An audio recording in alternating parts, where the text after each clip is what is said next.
Yo, what's going on guys? It's Geothermals, and today I'm going to be showing you a brand new method for infinite XP, infinite gobblegums, and a really fast way of farming your Nebula Camo critical kills and other challenges here in Black Ops 6 Zombies. This is way faster than the current Liberty Falls method, and with that being said, make sure to smash that subscribe button, leave a like, turn on post notifications for future uploads, and let's get right into the video and this method. To start off, you're going to want to load into a directed mode game of Citadel de Mor, as this is the map with the new method that you can farm infinite camos, gobblegums, and XP on. As you are making your way through the map, when you get to the cannon step and blow open the door to the room with Juggernog in it, we're going to be taking the left pathway, as we want to keep the door on the right shut this whole time, as it will increase our respawns and funnel the zombies in front of us when we are doing the camo method, or this method as a whole, allowing us to get faster zombie spawns and easier, faster, and more efficient critical kills for the Nebula Camo. Next up, your goal is to make it down to where Pack-a-Punch is and shoot the locks off the crate and kill the Doppelgast in order to then unlock Pack-a-Punch, as this is one of the steps to progress the map.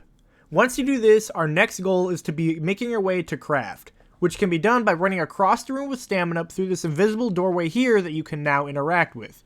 Then run across the room with the knight statues and open this door here. Right behind Quick Revive, you'll find a hatch doorway that you can then interact with and start a cutscene or little interaction with Dr. Craft, which will then progress this method. One thing to clarify is you are not going to want to open this door here down where Quick Revive is, as this will again funnel in zombies more in front of us instead of adding spawns to our right, and making it harder for us to control the spawns and possibly leading to us getting overrun later on when we're farming kills, XP, gobblegums, and more. The most important step and item we need to perform this method is something called the Paladins Brooch, which will again allow us to spawn infinite zombies for the Nebula Camo, allowing us to get infinite XP and more. This can be done by going into the room with the knight statues and shooting these crystal lanterns the way that I do in this gameplay here, after talking to Dr. Craft. Once you do so, it will shine a light on a little mannequin or hairdresser piece here that will eventually spawn.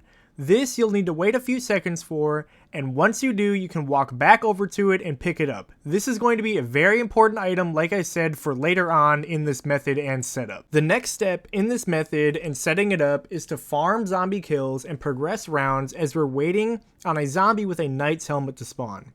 When it does spawn, you're going to want to kill it as it drops a stamp. This we'll need to do a total of 3 times, as we're going to be unlocking 3 of the 4 elemental swords on this map. The first one the game will have you unlock is Fire, then Light, and then Lightning. I will have a video linked in the description for each one of these where I go in depth and provide a guide and tutorial on how to unlock each one of these swords and each step required and the best way to do so. If you want an in-depth guide and tutorial, I suggest you go check those out, as I'm not going to provide each step and how to do them in this video, as the video would be a little too long and probably a bit confusing, especially with the amount of setup this method has. But it is all worth it, as this is a crazy fast method, allowing us to get up to 2,000 critical kills in only 20 minutes of gameplay. Once you have the Fire Sword steps complete and have acquired it, the next one we're going to be working on is the Lion's Light Sword. Again, you'll have to kill a zombie with a knight's helmet on in order to drop a stamp. Then bring that stamp over to this statue here and begin the steps and process to unlocking the Lion's Light Sword. Once you have acquired the Lion's Light Sword, we now have only one more sword to go, and then this method is basically set up. This is the Lightning Sword. You'll need to acquire a stamp from a zombie with a knight's helmet on, and then bring that stamp over to this statue here, located in the statue or sword room in the middle of the map. And finally, with the third and final sword we need, the Lightning Sword acquired, we now need to kill one more zombie with a knight's helmet. This will give us a stamp and put us on the current objective that we want, which is give a stamp to the Raven statue.